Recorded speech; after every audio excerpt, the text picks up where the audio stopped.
श्री सद्गुरु महाराज की जय।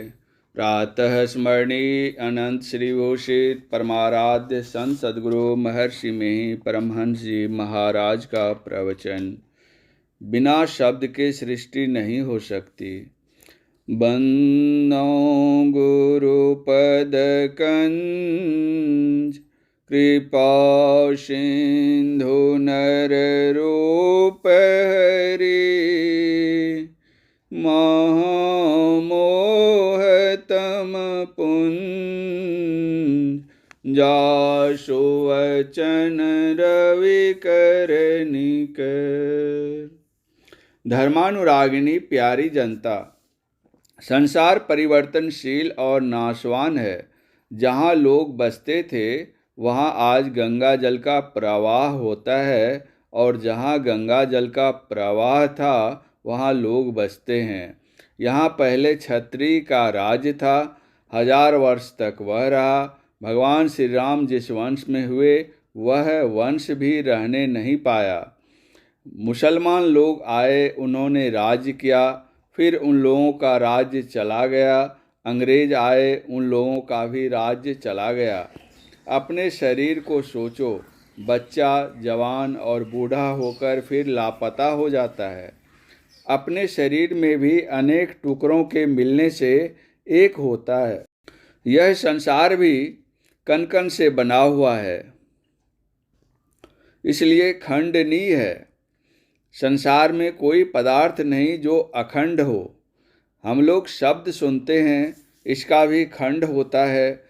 प्रत्येक अक्षर पर खंड होता है। शब्दों में भी जिसको एकाक्षर ब्रह्म कहते हैं, उसका भी पसार करने से अ उ म हो जाते हैं।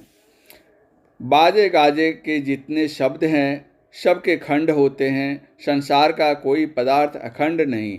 संत लोग कहते हैं ईश्वर का नाम अखंड है, किंतु जिस शब्द का उच्चारण हम मुंह से करते हैं, जो परमात्मवाची है, वह भी अखंड नाम नहीं है। संत कबीर साहब ने कहा, अखंड साहिब का नाम और सब खंड है, तथा आदि नाम पारस है, मन है मैला लोह, परसत ही कंचन भया, छूटा बंधन मोह। यह अखंड नाम है, आदि शब्द जिससे सृष्टि हुई है।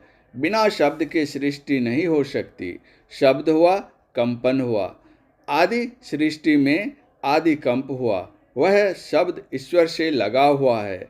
उस शब्द को जो पकड़ेगा वह खींचकर ईश्वर तक चला जाएगा। वह शब्द अक्षरों में लिखा नहीं जा सकता, मुंह से बोला नहीं जा सकता।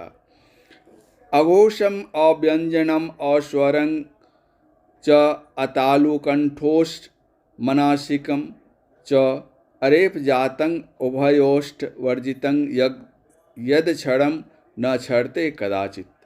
उसको चेतन आत्मा जानती है। उस शब्द को जो पकड़ता है तो वह उसी तरह हो जाता है जैसे पारस के स्पर्श से लोहा सोना हो जाता है। इस शब्द को पकड़ने से बंधन मुक्त हो जाता है। यह अखंडनीय है।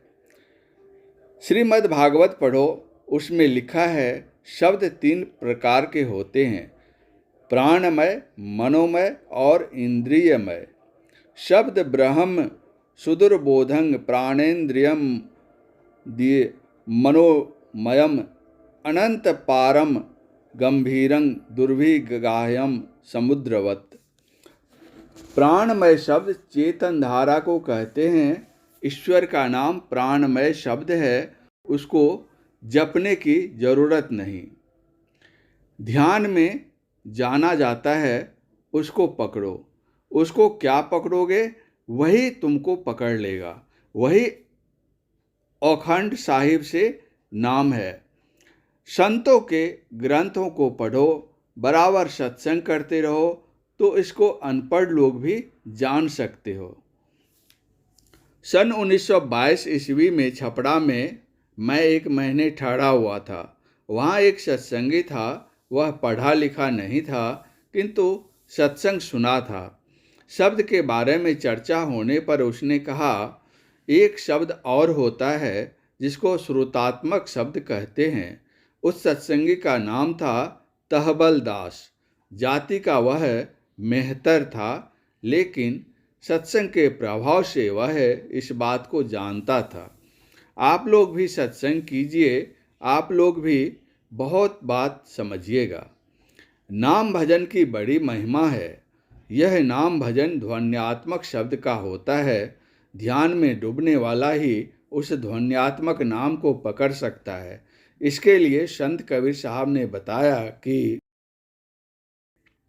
चंचल मन थिर राखू जवै भल रंग है, तेरे निकट उलटी भरी पीव सो अमृत गंग है।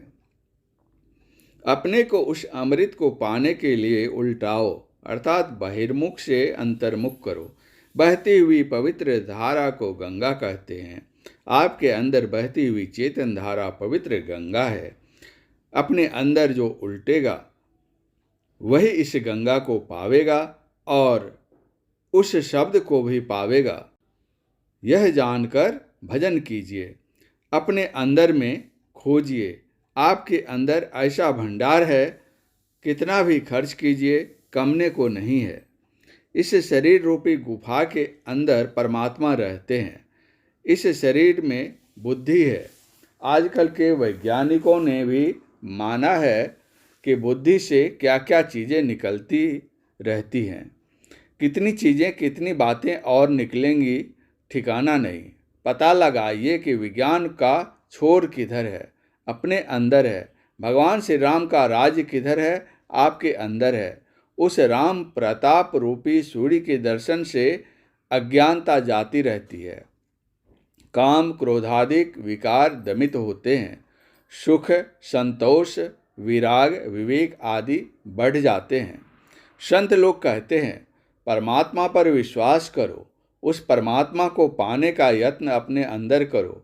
गुरु के बताए अनुकूल यत्न करने के लिए सत्संग प्रेरण करता है, इसलिए सत्संग करो। बिना सत्संग के लोग मार्ग से गिर जाते हैं। आप लोग नित्य प्रति प्रातः सायंकालीन सत्संग कीजिए। नित्य सद्ग्रंथों का पाठ कीजिए। जो समझ में नहीं आवे वह बात अपने से विशेष जानकार से समझ लीजिए। कभी कभी मेरे पास आकर भी समझिए। एक आदमी सब आदमी के पास नहीं जा सकता, लेकिन सब आदमी एक आदमी के पास जा सकते हैं। इन बातों को समझाने के लिए मासिक पत्र शांति संदेश महीने महीने निकलता है, उसको पढ़िए। इससे मेरा विचार आप लोगों को मालूम होता रहेगा। रविवार को दिन में सत्संग किया कीजिए। जो सत्संग नहीं करते हैं उनका ख्याल पाप में गिर जाता है। सत्संग करते रहने से, पाप कर्म करने से मन रुकता है। कटिहार शहर के सत्संग मंदिर में दिन को सुबह में और शाम में भी सत्संग होता है। आप लोग भी नित्य सत्संग किया कीजिए। सत्संग नहीं करने से वह समय फजूल बातों में लग जाता है। इसलिए नित्य प्रातः और सायंकाल सत्संग कीजिए। रविवार को दिन के अपराह्न काल में भी सत्संग कीजिए। परम पूज्य गुरुदेव का यह प्रवचन मुंगेर जिलांतर्गत ग्राम तौफीर दियारा में दिनांक 25/4/1954 ईस्वी को रात्रिकालीन सत्संग में हुआ था। श्री सद्गुरु महाराज की जय।